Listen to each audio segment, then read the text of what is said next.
All right, how's everybody doing? We're gonna do this a little bit differently today. So I'm a personal trainer by trade. This is how I feel comfortable. I think it's pretty genuine how we're gonna talk here. And what I'm gonna do today is I'm gonna talk to you about the diets that I've done and ones that my clients have tried and kind of some of the feedback that I've gotten from them. The very best of each diet and the very worst. You gotta understand, guys, there's not a perfect diet and there's not all trash. Some are pretty bad. But I'm gonna give you honest feedback today, not only from myself, but from my clients that I've had over 25 years. So we're talking about a lot of experience here, okay? So that's what we're gonna do today. Stay tuned.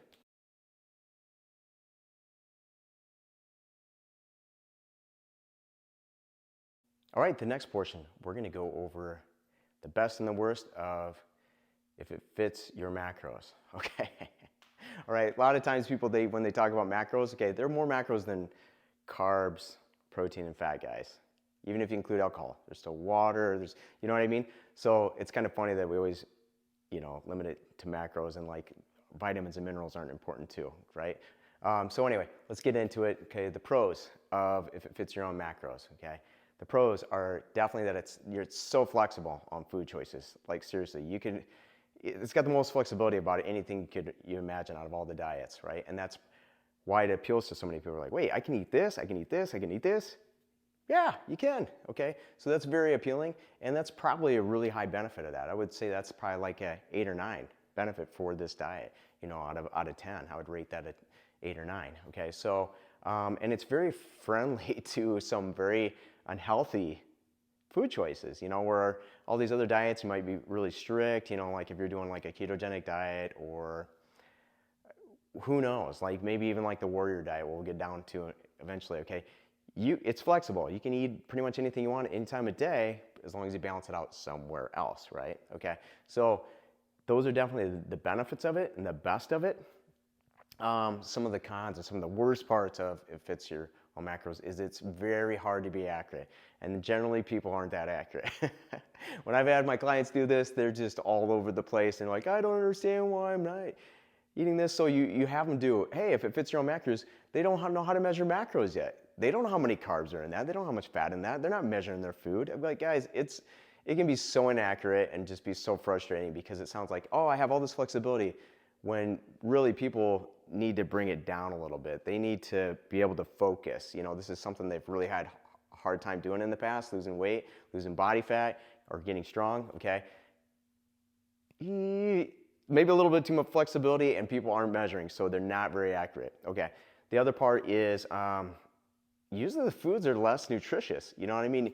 Yeah, you might fit your macros, like your amount of carbohydrates, fat, and protein, but eating Pop-Tarts all the time isn't the healthiest way to eat. You're not getting many nutrients. You're not gonna, if you're eating spinach salad with a bunch of healthy vegetables in it and having it with steak or whatever, if you're vegan, whatever protein you want to use, that's way different than eating Pop-Tart, which has been, just smashed down to nothing and as far as like the flour, you're eating this pastry with like some kind of like sugar paste, okay? I'll admit, they taste delicious, okay? But it's less nutritious. And that's usually the case when people do, if it fits your own macros. They're like, hey, can I take a multivitamin? So I'm like, sure, where are we going with this, okay? So, all right, what are the best and worst of if it fits your own macros? Okay, so it's super flexible and it's very forgiving in the whole context of how much food you're taking in, the calories you're taking in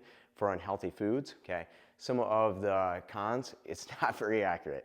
It's been my experience, not only, me as a personal trainer, like I know and I can look and I can read, and obviously lots of times I even know like the size. I'm like, I can really, really guesstimate, like that's probably 5 ounces of steak, and then I'll measure it, it's right on.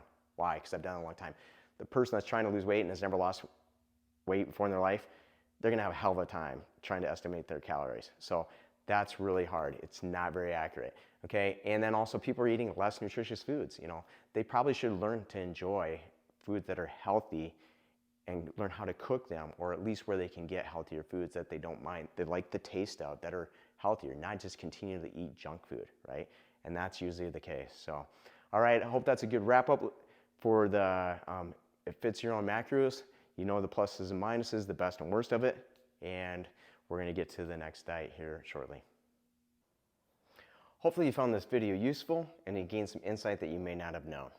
If you're looking for more information about diets and how to apply them correctly, check out other videos I've released and see which ones may suit your needs the best.